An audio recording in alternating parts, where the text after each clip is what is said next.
this is fun.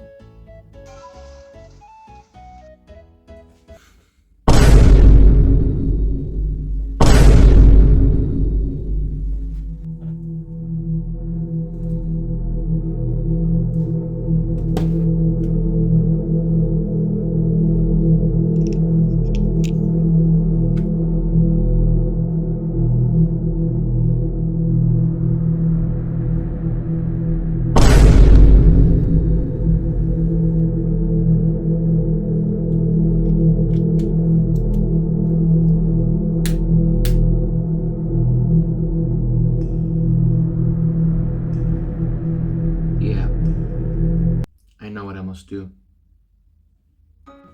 So, I hope we all know about the Pokemon franchise. It still remains a very beloved franchise. Yes! Oh, Legend C! Even after almost 3 decades. And Pokemon Diamond and Pearl were actually the first Pokemon games released for the DS. And a while ago, I actually wanted to replay every single Pokemon game I could get my hands on. And I decided to review all of them, starting with Diamond and Pearl and ending with Scarlet and Violet. So without further ado, let's get started. Also, it's completely fine if you agree or disagree with my take, we do not have the same opinions. So, tell me what you think about the game and if you agree or disagree with me. I mean, how bad can this game actually be? Okay. Let's take a quick step back. Maybe I should start with a few things I actually liked about Diamond and Pearl. First off, the music. It is amazing. Throughout my journey, I never once grew tired of the music, though admittedly, it might not be the best music in the Pokemon franchise. But that's only compared to like masterpieces like Venus. I also want to acknowledge that the grinding and the overall gameplay were enjoyable during the first half of the game.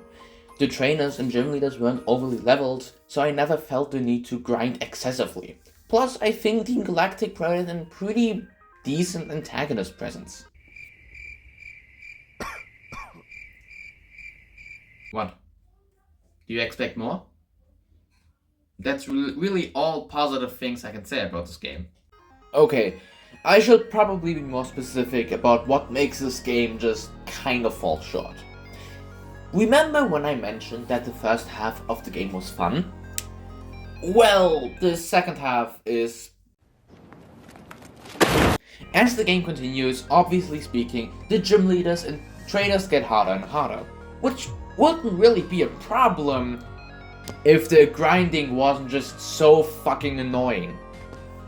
Wild Pokemon barely give any experience points, which only amplifies that. And obtaining the Lucky Egg, which boosts XP, is an absolute nightmare.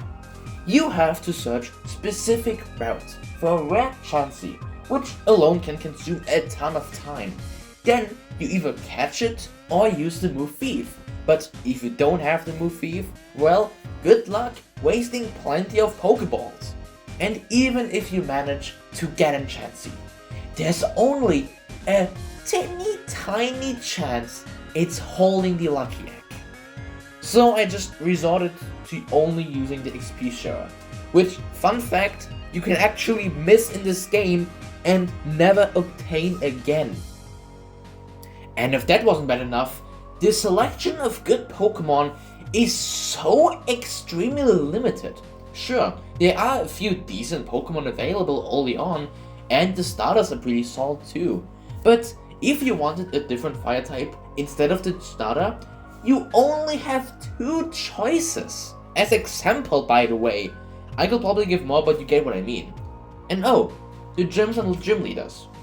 Almost all of them are just so lackluster. Admittedly, a couple were alright, like the Steel type gym or the Fighting type gym. I think those were fine. But then there's the Rock type gym.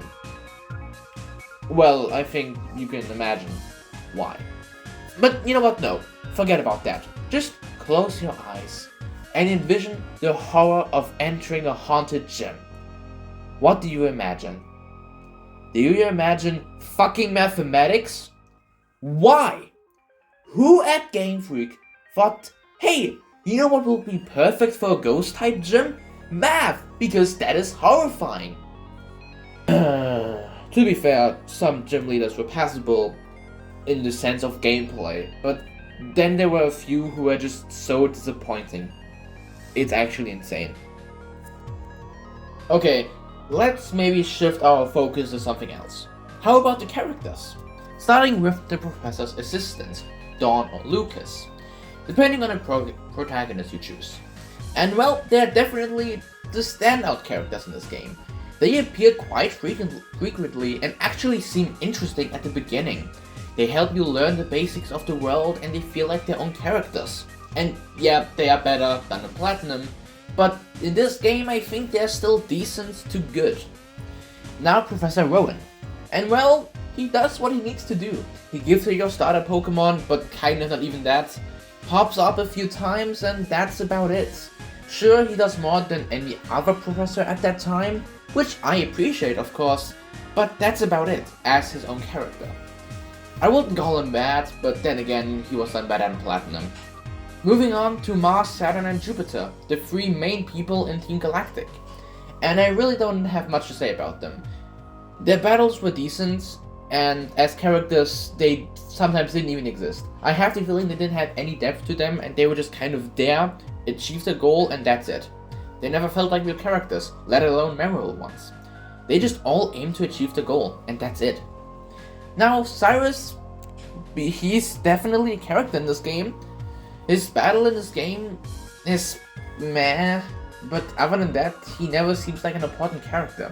He is the main villain, by the way, just so you guys know. And he appears so infrequently and was mentioned even less.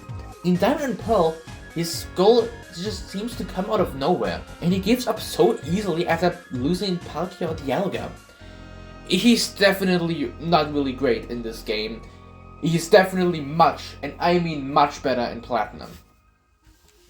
And well, Barry. Well, Barry sure is a rival.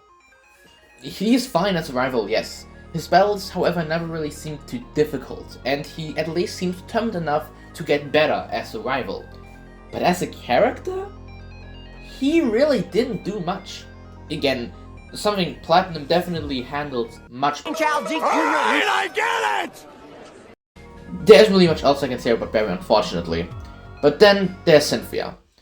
I will not say anything about her battle yet, or even in this video, for reasons you will see later. But her character is, to be honest, bad.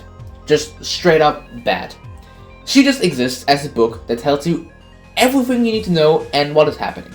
She always seems to be there when you need her to, but she never seems to have a character of her own. She just knows what's going on and that's it. She gives you the things you need to proceed, but she never physically helps you. She just tells what you need to do and that's it.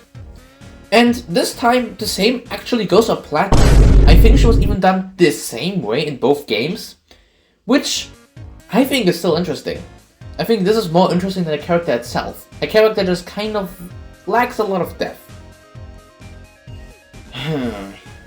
Well, I suppose I should go over the final fight of the game.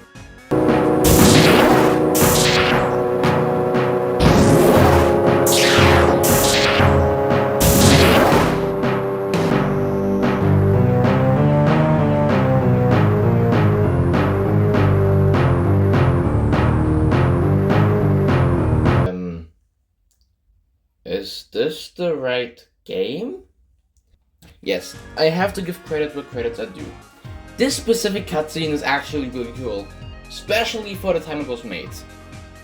But wow, I really cannot wait to fight Palkia!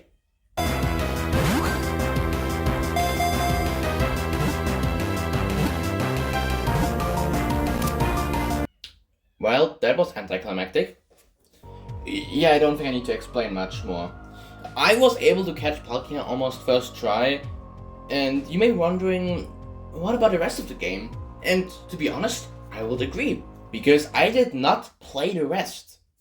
Yes, after the Palkia fight, I just quit the game because of how miserable and buggy the game was up until then. Like, even Scarlet and Violet weren't this bugged.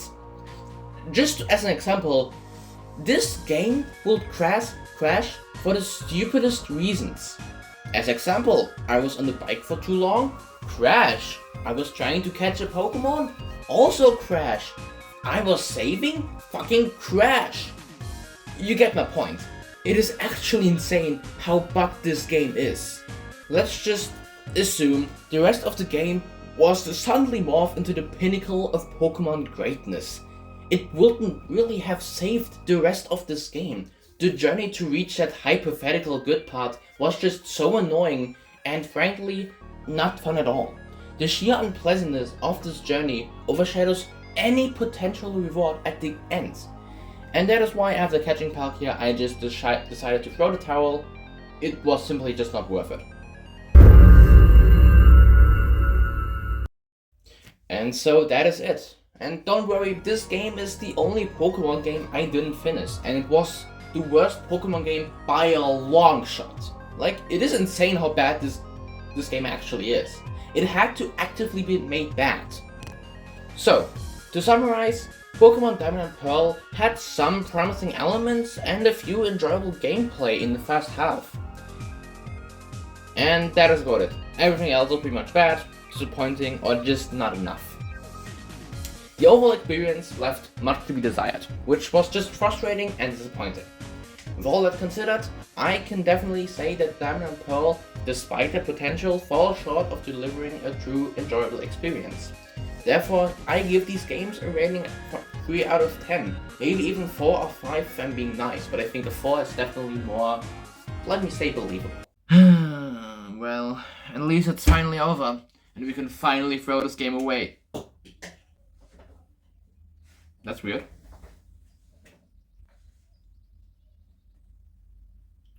This can't be.